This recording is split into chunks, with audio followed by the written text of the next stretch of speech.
இது ஒரு மௌன புரட்சி. வீசும் கத்தி உரையில்தான் இருக்க வேண்டும். நாங்கள் மௌனமாக இருக்கிறோம், எல்லா அராஜகத்தையும் பார்த்துக்கொண்டு.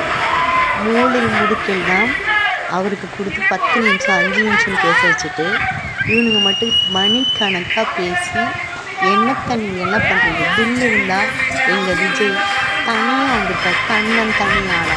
பின்னாடி இத்தனை பேரும் அவரு கூப்பிட்டு வரவே, நாங்களாக போகிறோம் நாங்களாக வரோம். அவர் எங்களை ஒருபோதும் கூப்பிட்டதில்லை, எங்களை மதிக்கிறாரு. ஏன்னா உடம்பு சரியில்லைன்னா கூட நீங்கள் வீட்டில் இருங்க, வீட்டில் இருந்தே பாருங்கள் அப்படின்னு சொல்கிற ஒரு மனுஷன் அவர். அந்த தங்கமான மனுஷன் எங்களுக்கு காமராஜர் போல் தெரிகிறாரு. ஏன்னா காமராஜர் கல்வி கண் கொடுத்த தெய்வம். அந்த பிள்ளைகளை வச்சே நீங்கள் என்னெல்லாம் அராஜகம் பண்ணுறீங்கன்னு இந்த ஊர் மக்களுக்கே தெரியும். உங்களுக்கு ஒரு முடிவு கட்டணும்.